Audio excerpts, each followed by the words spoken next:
Hey everybody, hope you are doing well. Thanks for tuning in to another episode of the Inside Track. Last summer I covered this, but I want to cover it again. It's the difference between condos, townhomes, and PUDs, planned unit developments, and how it affects you. Really, this doesn't affect you unless you're going to buy a place here in the near future, or if you already own a place, it still may affect you. But anyway, long story short, condos and townhomes. What's the difference? And what is a planned unit development? Condominiums and townhomes are really forms of ownership, as are PUDs. They tend to get glumped into something that they look a certain way, so you just assume that they are what they are when that may not necessarily be the case, which I'm about to show you. So really, the differences are mainly that condos typically, they're kind of high-risey, they're more affordable. Um, Townhomes look more like a certain style, and you often get the land with it. Um, Condos, there's less maintenance. I mean, we all kind of know that, but I want to go to kind of page 2 here. This is really what I want to show you where the rubber hits the road. So a planned unit development, a condominium, and a townhome, they're all different types of housing with varying ownership and maintenance responsibilities, okay?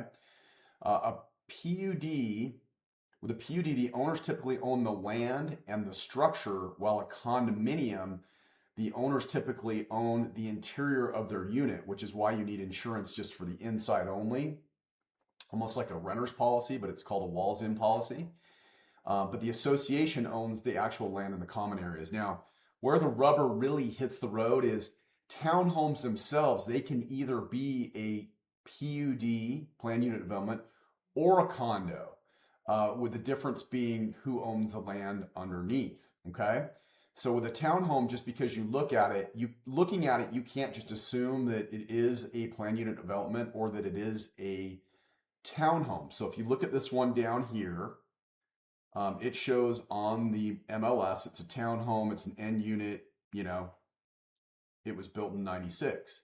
Now, people often refer to PUDs as townhomes, but townhome is just a style. This is a style, not a formal zoning designation. PUDs, the owner owns the lot or the ground underneath the unit, but with condos, like I said, the owner owns the individual, owns an equal and undivided interest in the entire project, not the land. You just own the walls in a condo.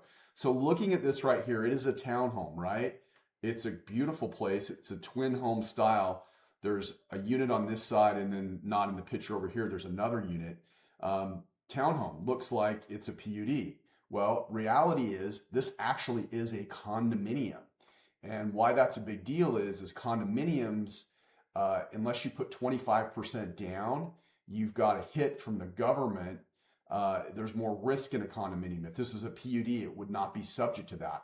Also, because it's owned as a condo or done up that way, not a PUD, it's also subject to Fannie Mae and Freddie Mac's condo approval. There's a whole different set of rules for that.